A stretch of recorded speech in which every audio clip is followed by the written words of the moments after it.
Yeah, on dude, TBS tonight. I was talking with you guys last night, and I was telling you guys about how the Green Turtle in Towson is closed now. Yeah. Yeah, and Like closed for good or just for the... they are officially closing winter. for good. They are closing for good on April 19th. Whoa. Yeah, and I don't know if that has to do with this or because apparently what's happening is they're going to become something else. So the Green Turtle franchise is pulling out of that location, but they're bringing it back, and I think it's going to be like a simultaneous move. Like I think like on April 19th, it's just going to April 20th, 420, it's just going to be something else. But it's probably just going to be like another bar or something like that. But like, Yeah, for sure. I doubt that a decision like that was made that quickly because this whole lockdown just happened. Dude, what if within, that's Sources? Man, the Source is, was decent when they had the corner store, and now, they need a fucking 3-floor terrarium. I wouldn't, as much as I always shitted on Green Turtle for being like the place where like all the college kids go, and I feel like I'm not like allowed to be in there on some nights. Like I'll go in there some nights, but like happy hours and shit like that. Not a Friday, Saturday night or a Thursday, Yeah. But it was a staple hold of this community, dude. Green Turtle in general. The rooftop was just so nice too. It was awesome, and Green Turtle is a successful Maryland franchise. I think the original 3 or 4 locations It was Ocean City, right? Ocean City, Fells Point, Towson, and I think Laurel were the original 4. And then but they've expanded so much. Now there's Green Turtles everywhere. I mean, yeah, there's like one in Hunt Valley too. Yeah, they're everywhere. They're kind of like the most comparable business I can think of is like Looney's. Looney's is kind of like a bizarro Green Turtle. Yeah, they're another like now they Maryland franchise. Yeah, they haven't expanded quite as big. I think Looney's only has like the Bel Air, Canton, and then one in like what the hell's that? College Maple Park. Lawn. Yeah, College Park, and then Maple Lawn, which is kind of like down below Columbia, almost College Park. But they're all nice. The difference between Looney's and Green Turtle is Looney's, Looney's is like they're all kind of like the same vibe. You don't know what you're gonna get depending on what Green Turtle you go into. If you go into the Towson Green Turtle, you're gonna get a completely different experience than if you go into a Fells Point Green Turtle, which is gonna be completely different than if you go to the Ocean City Green Turtle, where they got the mugs hanging off the fucking wall and shit. And like, I think the Ocean City Green Turtle is the staple, It's definitely the staple one. But also, I'd really been to the Towson one the most. So that's like obviously, what I think of as the Green Turtle. Yeah. But like also Green Turtle books through my agency for music, so I've played it a whole bunch. I've played it like the Westminster ones, Gambrels. I played like I think I've played every Green Turtle that exists.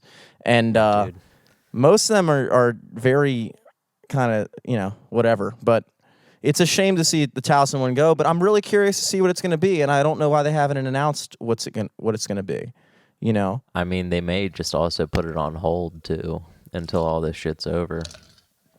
Hear me out. Opening up in a quarantine. What if it was a fucking show venue, dude?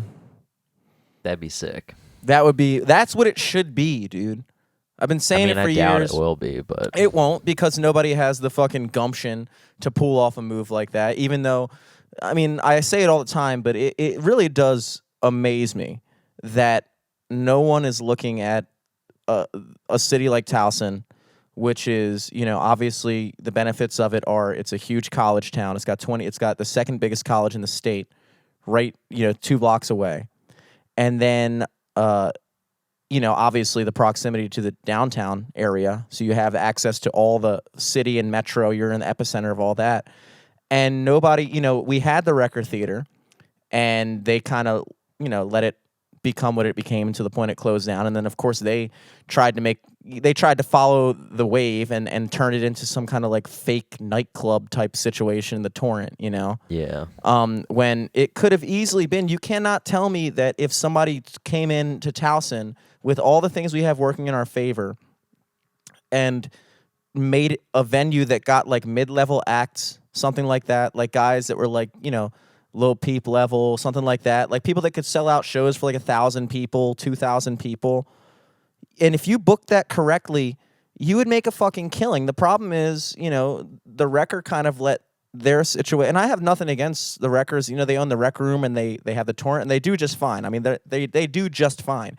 And I think it was probably a thing where they just didn't feel like dealing with it anymore because it's a lot of work to run a successful venue. So I'm not taking anything away from them.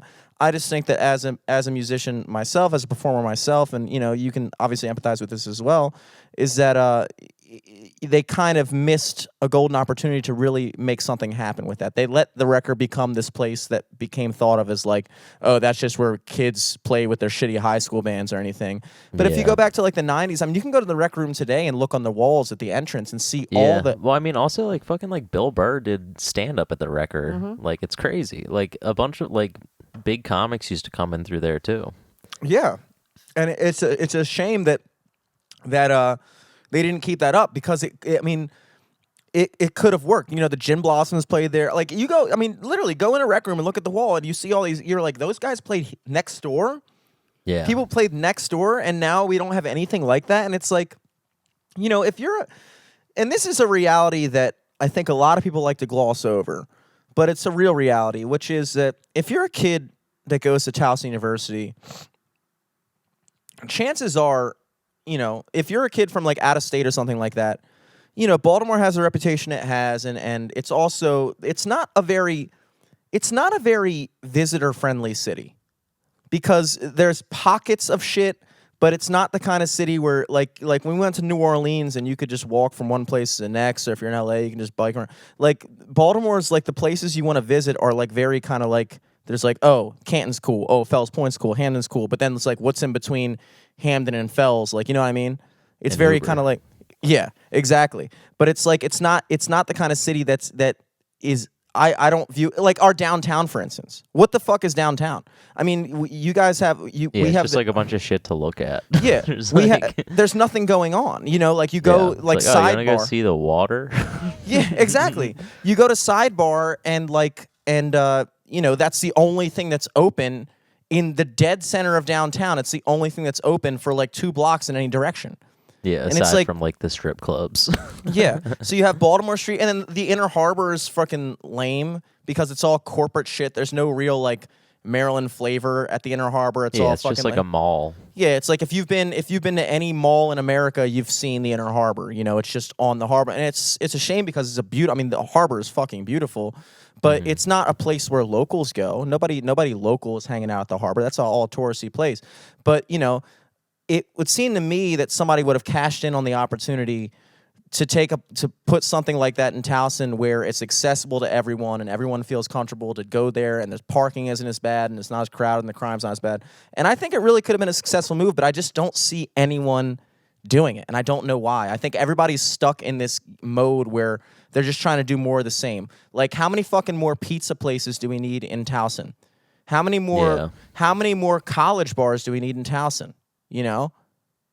At least that's why I respect certain businesses like The Point, because they obviously started in Fells Point, and then when they came up to Towson, they decided they were going to do live music and stuff like that, and like do something a little bit different.